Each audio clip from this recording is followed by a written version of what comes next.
ના હું શીતલબેન આહિર મારી યુટ્યુબ ચેનલ ખોડલ બુટીકમાં તમારું સ્વાગત કરું છું।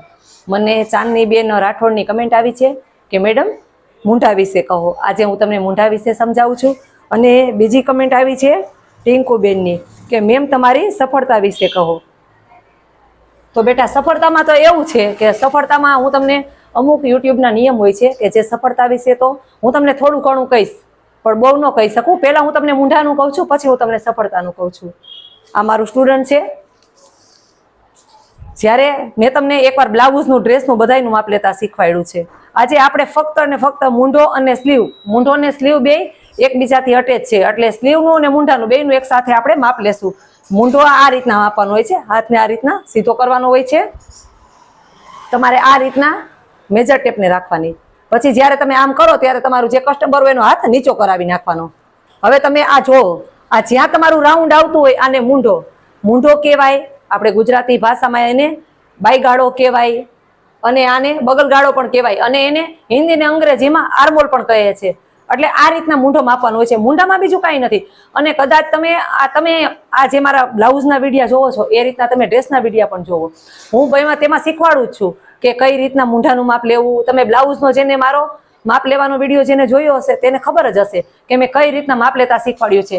લંબાઈનું માપ લેતા, છાતીનું માપ લેતા, પછી દાટ લંબાઈનું માપ લેતા, અને મૂંઢાનું માપ પણ મેં તેમાં લીધું હતું। કદાચ જો તમે તે વિડીયો ન જોયો હોય તો એકવાર જોજો।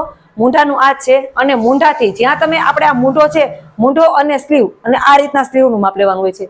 તે પણ આપણા કસ્ટમર ઉપર આધાર છે કે કસ્ટમરને સ્લીવ કેટલી ગમે છે। કોઈને આટલી સ્લીવ ગમતી હોય તો આટલું, કોઈને તે પ્રમાણે તમારે આ ગાળો રાખવાનો હોય છે। માની લ્યો કે તમારે સ્લીવ લંબાઈ એમ કે છે કે મારે ફૂલ સ્લીવ રાખવી છે, તો તેની 20 છે, તો તે જેનો આપણે સ્લીવનો ગાળો છે તે 3.5 આવશે। તો પછી તે 10 લંબાઈ રાખશે તો તેને 3 આવશે। મૂંઢો અને સ્લીવ એ એકબીજાથી અટેચ છે, તે હું તમને થોડુંક દોરીને પણ સમજાવીશ। હવે મેં તમને સમજાવી દીધું છે કે અહીંથી જ્યારે તમે હાથ પહેલા સીધો રાખવાનો, માપ લેવાનું, અને માપ લેતી વખતે તેને આપણે આ રીતના નીચે રાખવાનું। બેટા આ જ મૂંઢાનું છે, બીજું કાંઈ નથી। હું તમને દોરીને પણ સમજાવીશ।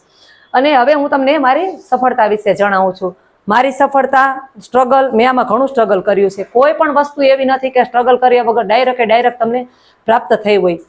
આ મારું પેલું મશીન છે, આ તમે જોઈ શકો છો। મેં મારી અર્નિંગની શરૂઆત આજથી 22 વર્ષ પહેલા આ મશીનથી કરી હતી। આ મશીનનું એક પાટિયું છે તે થોડુંક ચેન્જ કર્યું છે। બેટા ઓરે આવતા રહ્યો એટલે સરસ દેખાય। આ મશીન છે, આ મશીનમાં મેં મારી અર્નિંગની શરૂઆત મારા ક્લાસીસની નહીં પણ મારું સીવવાની શરૂઆત મેં આનાથી કરી હતી। તે પછી મેં આ ટેબલ ને એ બધું એની છે, આ ટાંગાની બધું એની છે, ખાલી એક આપણે આ પાટિયું એક બદલાવ્યું છે, બાકી આમાંથી જ મેં મારી શરૂઆત કરી હતી। આમાં મેં મારા ઘણા વર્ષમાં મેં આમાં સીવવાનું કામ કર્યું છે। તે પછી તમે અત્યારે જે આપણે વિડીયો ઉતારી તે તમે જોઈ શકો છો। મેં મારું આમાં આપણે આ ઓટો ઓઇલ મશીનમાં અત્યારે આપણે આમાં સીવી છીએ। અત્યારે આપણે આમાં સીવીએ છીએ। બાકી તો હું તમને એક વાત એ કહું છું કે થોડુંક એવું નથી કે કોઈ એમ કહેતું હોય કે સિલાઈ કામ ન આવડે, તો એવું નથી। અને એક વસ્તુ ખાસ, પછી તમે મને વોટ્સઅપમાં મેસેજ આવ્યો હતો કે મેમ થોડું બ્લાઉઝનું વધારે સમજાવો। મારે તમને કલમના ક થી માંડીને તો બારકસરી સુધી શીખવાડવાનું છે। જે તમે ડ્રેસ કરો છો તે કક્કો છે, અને જે આપણે બ્લાઉઝ છે તે બારકસરી છે। આ મારા સ્ટુડન્ટ બધા રહ્યા, મારા સ્ટુડન્ટને પણ પૂછી લેજો, બધા મારા સ્ટુડન્ટ એ હાજર જ છે। અડધા પાછળ ઊભા છે, અડધા આગળ ઊભા છે, 1-2 વિડીયો ઉતારે છે। એટલે પહેલા તમે જો ડ્રેસ કરશો તો તમને બ્લાઉઝમાં વધારે ખબર પડશે। જ્યારે તમારે બ્લાઉઝનું બોડીના મેઝરમેન્ટ ઉપર જો તમારે બ્લાઉઝ કરવા હશે તો તમારે તેના માટે ડ્રેસ ફરજિયાત શીખવા જોશે। એટલે તમે ડ્રેસ અને બ્લાઉઝ બંનેમાં ધ્યાન દો। હું એમ નથી કહેતી કે મારે તમને ડાયરેક્ટ બ્લાઉઝ નથી શીખવાડવા। મેં કીધું જ છે તમને કે મારે 1000 સબસ્ક્રાઈબર થઈ જશે એટલે મધુબાલા, સબિયા સાચી, શોલ્ડરલેસ બ્લાઉઝ, લપેટા બ્લાઉઝ, ફૂલ ટોટલ બ્લાઉઝ હું તમને શીખવાડીશ। અને જે મારી અર્નિંગની શરૂઆત તમે કહો છો સફળતા વિશે, તો તેના વિશે એમાં અમુક યુટ્યુબનો નિયમ હોય છે કે અમુક વસ્તુ આમાં જે કેટેગરી તમે આમાં આપણે ચૂઝ કરી હોય ને એના વિશે તમે બોલી શકો, અમુક વિશે તમે ન બોલી શકો। પણ તોય હું તમને કહું છું કે તમે થોડુંક ધર્મ કર્મ તમારું સારું રાખો। કીડિયારું પૂરો, ચકલાને ચણ નાખો। આપણું કર્મ સારું હશે ને તો ભગવાન આપણને જરૂરથી સફળતા દેશે। અને જે મારો વિડીયો જોતા હોય કે ન જોતા હોય, હું તો બધાને આશીર્વાદ દઉં છું કે ભગવાન દ્વારકાધીશ બધાને એને વિચાર્યું છે ને એના કરતાંય સારું આપે। પણ થોડુંક તમારું કર્મ સારું હોવું જોઈએ તો ભગવાન આપણને ફળ આપે। તમે 1000 કમાતા હોય ને તો તેમાંથી તમે 1 રૂપિયો દાન કરો, એ સારી જગ્યાએ। 1000 માંથી 1 રૂપિયાની તમે ચણ નાખો, કૂતરાની બિસ્કિટ નાખો, આ બધું કરો। કર્મ સારું હશે ને તો ભગવાન જરૂરથી આપણને દેશે। અને મારે 1000 સબસ્ક્રાઈબર થશે પછી હું એક વ્લોગની ચેનલ ચાલુ કરવાની છું. તેમાં હું તમને બધું સમજાવીશ કે આપણે જ્યારે તમે બિઝનેસની શરૂઆત કરો ત્યારે તમારે કયો શ્લોક બોલવો. ઉઠીને આપણે જ્યારે કોઈ પણ ધંધો હોય એવું નથી. તમે આ મારું જોવો છો ને, આ મારું સીવણ ક્લાસ, પેલા અમે આ જ મકાનમાં રહેતા હતા. આ રૂમ છે અને બહાર જે કટિંગ કરું છું ને તે રસોડું છે.